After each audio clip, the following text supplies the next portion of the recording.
Je me pose la question de, vous savez, la fable de la grenouille dans la casserole qui est en train de chauffer, où je me dis à quel moment on va se réveiller. Oui, parce que ça se termine mal pour la grenouille. Oui. Oui, elle meurt ébouillantée. Moi, je pense sincèrement que le Rassemblement national doit être interdit et qu'il n'est jamais trop tard pour bien faire.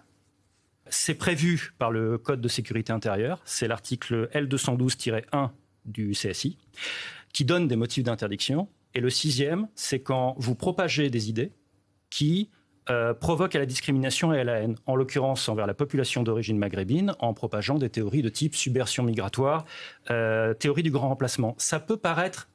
il y a quand même 11 millions de Français derrière, ce serait contre-productif. Et en quoi ce serait contre-productif d'interdire un parti d'extrême droite? Je pose la question, je mets simplement la question sur la table, à quel moment on considère que c'est un parti politique normal. Je dis que, et c'est pas moi qui le dis en réalité, c'est Karl Popper, qui au sortir de la Seconde Guerre mondiale s'est posé la question, c'est ce qu'on appelle le paradoxe de la tolérance, qui est de dire, est-ce qu'on n'aurait pas dû interdire le parti nazi avant qu'il prenne le pouvoir et qu'il défonce la République de Weimar? Rationnellement, son raisonnement, c'est de dire, la tolérance des systèmes démocratiques ne doit pas aller jusqu'aux forces politiques dangereusement intolérantes. Et donc, il faut prononcer l'interdiction du Rassemblement national, qui, je le répète, en l'état actuel du droit, est légal.